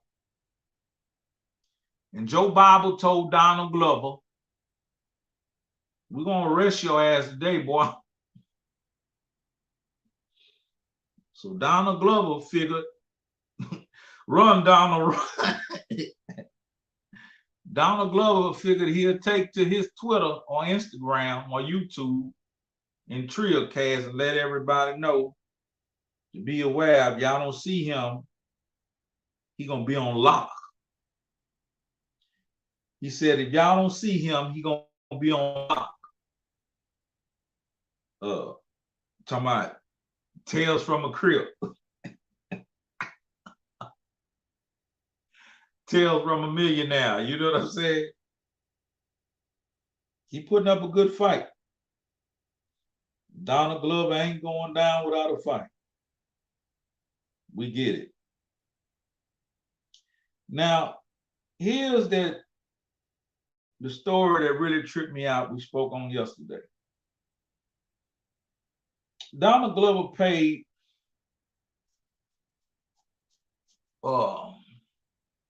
Stormy Daniels paid $130 hush money. I said $130. I guess he did give her $130 because she sure ain't shut the fuck up. So he must have gave her $130. Well, shit, I get it. Shit, I'd be talking too.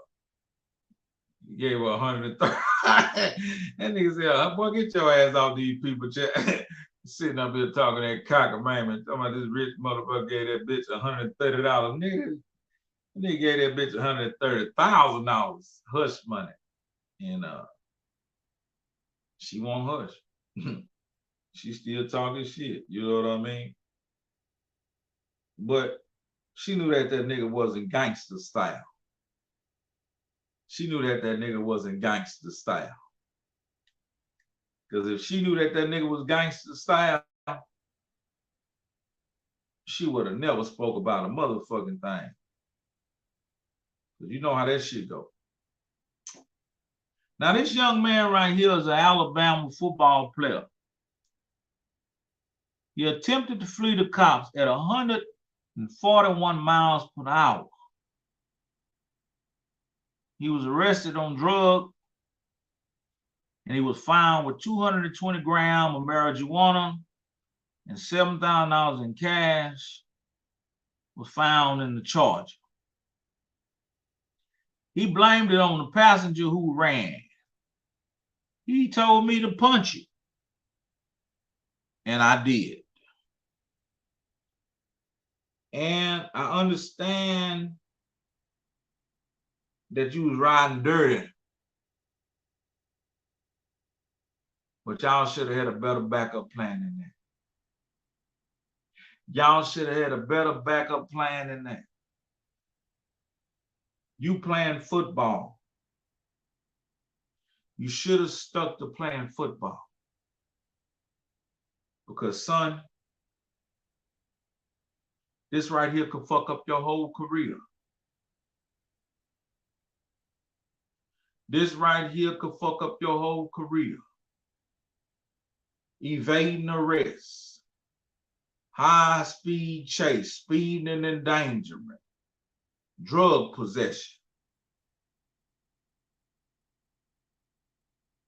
tax evasion.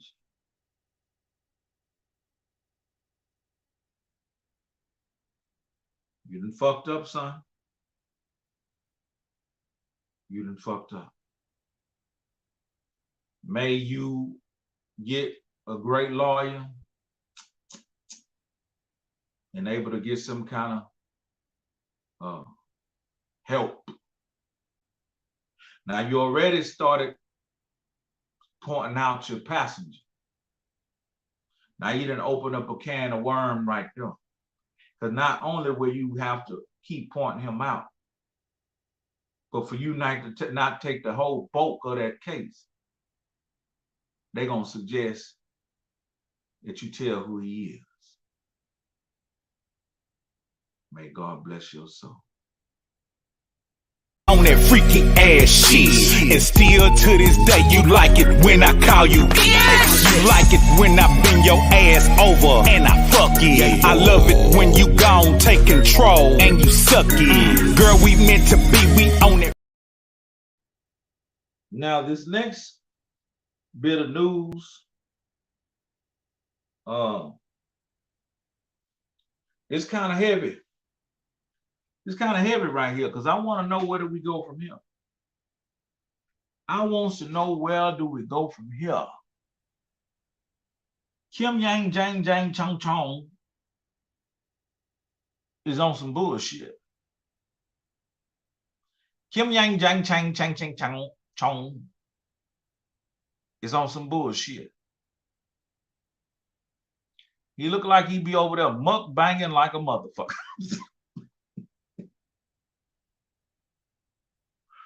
He look like he be over there mug banging like a motherfucker. But he on some gangster style. Look at his coat. He on some gangster style.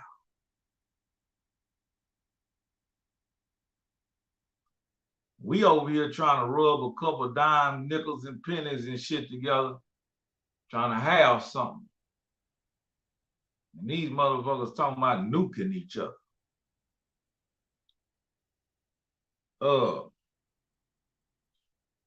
Is Wakanda ready yet?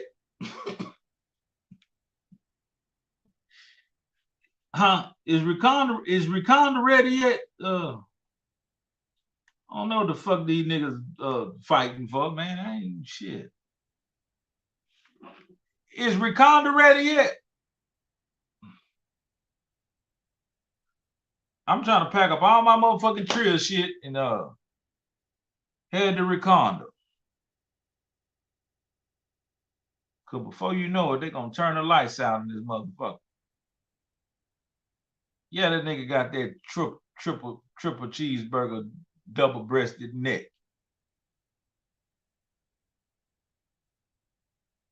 Nigga look like he got high cholesterol and everything.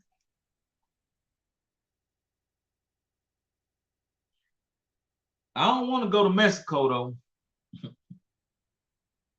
Shit. Niggas always talking about going to Mexico.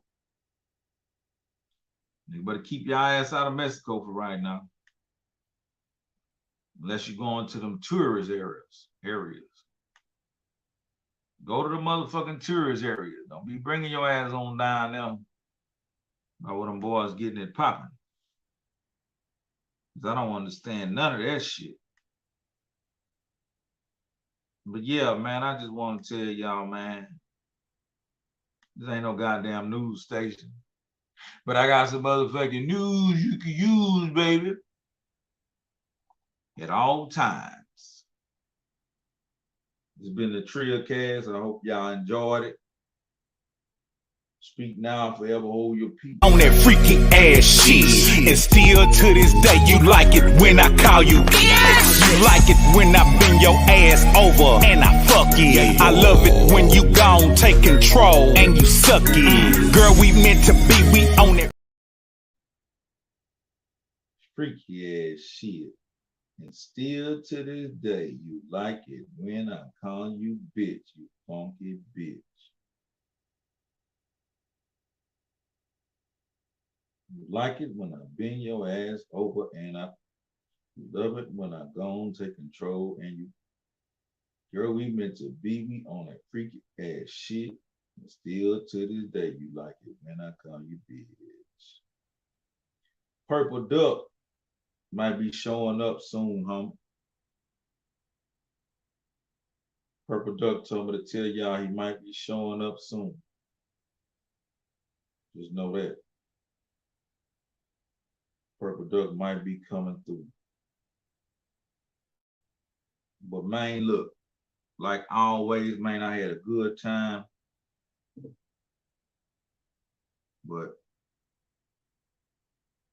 Joe Bible wanted to holler at y'all before he go. Joe Bible wanted to holler at y'all one time. Joe Bible wanted to holler at boy. Joe Bible forehead looked like toucan motherfucking Sam. Joe bitch ass out my motherfucking channel. Yeah, hey man, it's your boy. He's elite, man. It is what it is. It's gonna be what it's gonna be. It's gonna do what it's gonna do. Know what I'm talking about. Long Little Pimp and Mama West. Free Young Pimp.